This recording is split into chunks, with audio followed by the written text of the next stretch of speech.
Tá 7 nárán nua chumathe ar fad sa leabhar nua Preab sa Cheol, a seolach in áirichlinn go dóir ag an deireadh seachtaine, an ceann seo dabhsa sa gcearc ina measc.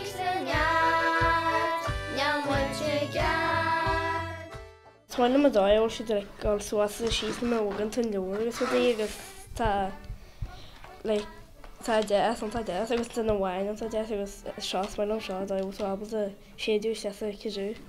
Bhí dúlagam Jenny Kathleen na geala cizú mar bhí léar arla sí an agus mailam bheith sinne marla siad bhí dúlagam an tú na fáclaís a bhar anna bhí an.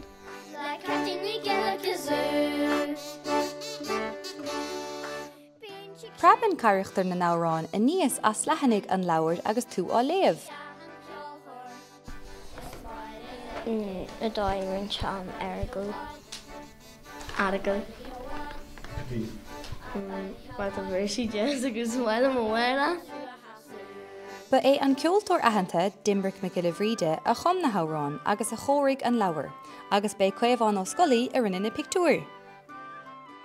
Tá dúlagam sa Jenny Kathleen na geala cizú leis na dasaí agus Cheol, mar tá dúlagam an airlaisí agus na jóin tú leor tá tú abaltar séidir deasa airlis seo agus tá tú abaltar den dúlagam sna fácaile ar Kathleen na geala cizú.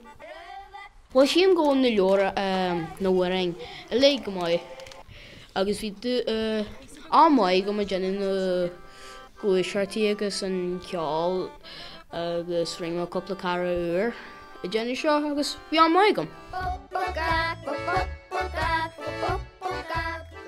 Tá Preab sa Cheol ar fáil anois i siopaí leabhar agus ar preabsacheol.ie. Ego puede forza, pintu inta torsa.